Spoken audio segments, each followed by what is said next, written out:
Приближаясь к четвертому десятку, я поймал себя на мысли, что у меня никогда не было серьезных травм и переломов. В смысле, я никогда не катался на лыжах. Мой друг совершенно неожиданно предложил мне приехать в Альпы, чтобы это исправить. А после просмотра нескольких YouTube-видео я понял, что это очень просто и, самое главное, абсолютно безопасно. Конечно же нет. Единственное, о чем я подумал, это то, что в первый день за мной прилетит волшебник, но не на голубом, а на желтом вертолете, и покажет мне не бесплатно прелести австрийской медицины. Это была моя первая мысль. Ну, давайте по порядку я расскажу, чем все это закончилось. Начинался этот день с автомобильной парковки неправильно произнесенного австрийского горнолыжного курорта Серфаус, который выглядел очень чистым, качественным и дорогим. Для вашего понимания, к первому подъемнику вы доберетесь на подземном метро. Как я уже упомянул, мой друг, превосходный лыжник и по совместительству отличный инструктор, пообещал научить меня кататься на лыжах.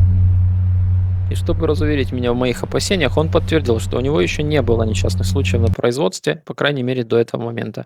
А у меня абсолютно не было никакого стремления испортить его статистику. Кстати, это я. Всем привет. Вопреки моим ожиданиям, мы начали катание на плоской поверхности, а не на спуске, с объяснений, как работают лыжи. Замечу, что инструктор в этом деле играет важнейшую роль, потому что позже я наблюдал другие техники обучения через боль, падение и слезы. Это были, конечно, дети, но подобные техники нам с вами точно не подходят.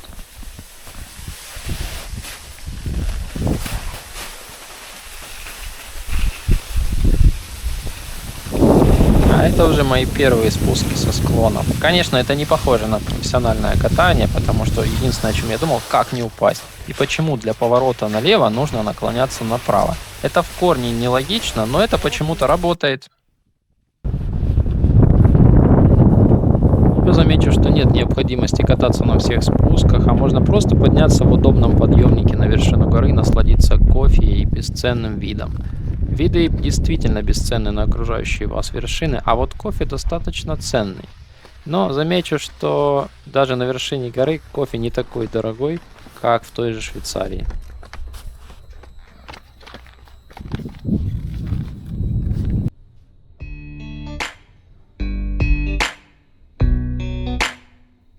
Подъемники действительно очень удобные и виды просто шикарные. Я решил воспользоваться именно подъемником для спуска вниз с этой вершины. Ну или потому, что этот спуск действительно был намного сложнее предыдущих, и я решил просто не рисковать. А пока наслаждайтесь спуском и видами из этой кабинки. Но ровно через минуту я покажу вам спуск профессионального лыжника. Технику и сложность спуска очень трудно оценить, пока ты сам впервые не становишься на лыжи. И тогда только приходит понимание, что это тот уровень, который сложно достичь, катаясь всего лишь один раз в год в Альпах.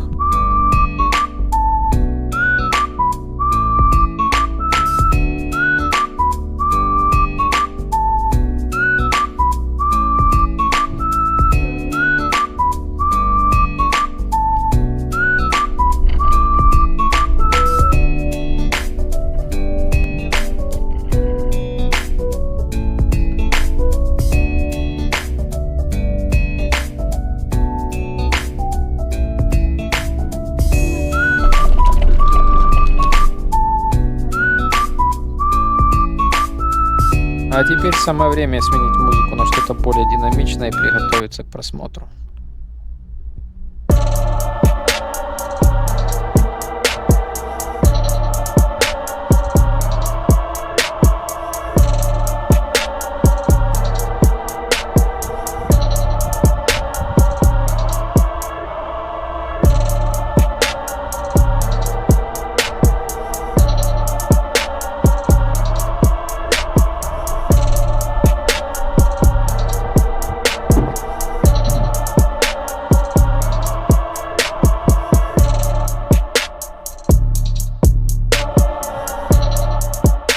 Я считаю, как минимум этот спуск заслуживает лайка. Я лично поставил лайк под этим видео. Пока это 5-минутное видео подходит к своему завершению, на самом деле прошел уже целый день. И я действительно насладился своим первым опытом катания на лыжах. Хотя складывается по видео впечатление, что я катался только на подъемниках, даже у меня самого. Впереди еще будет один интересный опыт катания на другом курорте, но это совершенно другое видео и совершенно другая история.